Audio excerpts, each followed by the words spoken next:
दोस्तों as we सी 6/3 को लेकर जो नया सिनेमाई तूफान उठा है वो अब सिर्फ एक फिल्म की घोषणा नहीं रहा बल्कि पूरी भारतीय फिल्म इंडस्ट्री का सबसे बड़ा काल्पनिक क्रॉसओवर बन चुका है, जहां सलमान खान का नाम, अजीत कुमार का करिश्मा और साउथ नॉर्थ सिनेमा का फ्यूजन एक ही चर्चा में घूम रहा है। रिपोर्ट्स और कथित लीक के अनुसार ये फिल्म एक हाई बजट एक्शन यूनिवर्स बनाने जा रही है, जहां कहानी सिर्फ हीरो और विलन तक सीमित नहीं होगी बल्कि इसमें भावनाएं, धोखा, सत्ता की राजनीति और विरासत का टकराव दिखाया जाएगा। सलमान खान को एक ऐसे गहरे और जटिल किरदार में दिखाया जाने की बात चल रही है जो न्याय और बदले के बीच फंसा हुआ होगा, जबकि सबसे बड़ा ट्विस्ट ये बताया जा रहा है कि अजीत कुमार को पहली बार एक ग्रे शेड एंटेगोनिस्ट के रूप में पेश किया जा सकता है। ऐसा विलन जो सिर्फ बुरा नहीं होगा बल्कि अपनी सोच में पूरी तरह से सही भी महसूस करेगा। जैसे ही ये कॉन्सेप्ट वायरल हुआ, फैंस के बीच जबरदस्त प्रतिक्रिया देखने को मिली। कुछ लोगों ने इसे भारतीय सिनेमा का एवेंजर्स जैसा पल कहा, तो कुछ ने इसे रिस्की एक्सपेरिमेंट बताया। सोशल मीडिया पर हालात ऐसे हो गए कि हर जगह सिर्फ SVC 6/3 की फैन थ्योरीज चल रही हैं। Twitter, X, Instagram reels, YouTube shorts, हर प्लेटफॉर्म पर सलमान बनाम अजीत के एडिट्स बन रहे हैं, जिनमें स्लो मोशन एंट्री, धमाकों के बैकग्राउंड और ड्रामेटिक डायलॉग्स जोड़कर लोग अपनी अपनी काल्पनिक कहानी बना रहे हैं। किसी वीडियो में सलमान को न्याय का तूफान कहा जा रहा है, तो किसी में अजीत को अंधेरे का शांत राजा बताया जा रहा है। #SVC 6/3 क्रॉसओवर,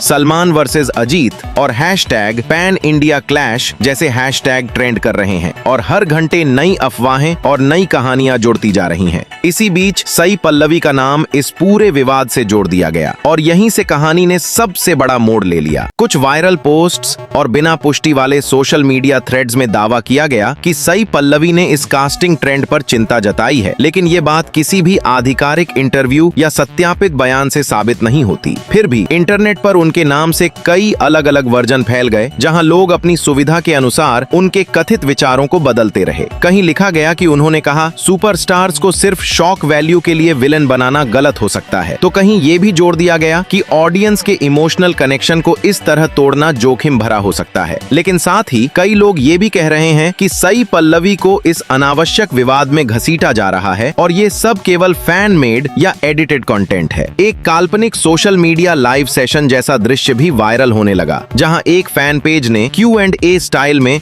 साई पल्लवी के नाम का इस्तेमाल करके सवाल जवाब बनाए। एक सवाल था, क्या अजीत कुमार को विलन बनाना सही है? और उसका कथित जवाब फैलाया गया, सिनेमा को एक्सपेरिमेंट चाहिए, लेकिन हर एक्सपेरिमेंट दर्शकों के दिलों को तोड़ दे ये जरूरी नहीं। दूसरा सवाल था, क्या सलमान खान और अजीत कुमार का टकराव इंडस्ट्री के लिए अच्छा होगा? और उसका जवाब ये बताया गया, अगर कहानी मजबूत हो तो ये ऐतिहासिक बन सकता है, वरना सिर्फ हाइप रह जाएगी। लेकिन ये सब पूरी तरह अनवेरिफाइड और फैन मेड सामग्री थी, जो धीरे धीरे असली बयान के रूप में फैल गई। दूसरी तरफ सलमान खान के फैंस इस प्रोजेक्ट को पूरी तरह सपोर्ट कर रहे हैं। उनका कहना है कि सलमान की स्टार पावर पहले से ही एक बड़ी विरासत है और अगर उनके सामने अजीत कुमार जैसे पावरफुल एक्टर हों तो स्क्रीन पर जो ऊर्जा बनेगी वो भारतीय सिनेमा के इतिहास में दर्ज हो जाएगी। कुछ फैंस तो ये भी कह रहे हैं कि ये फिल्म सिर्फ एक मूवी नहीं बल्कि एक सिनेमाई युद्ध होगी, जिसमें दो इंडस्ट्रीज आमने सामने होंगी। सलमान के किरदार को लेकर भी अटकलें हैं कि वो सिर्फ हीरो नहीं होंगे बल्कि एक ऐसा व्यक्ति होंगे जो अपनी ही सोच और आदर्शों के बोझ से जूझ रहा होगा। अजीत कुमार के फैंस का रिएक्शन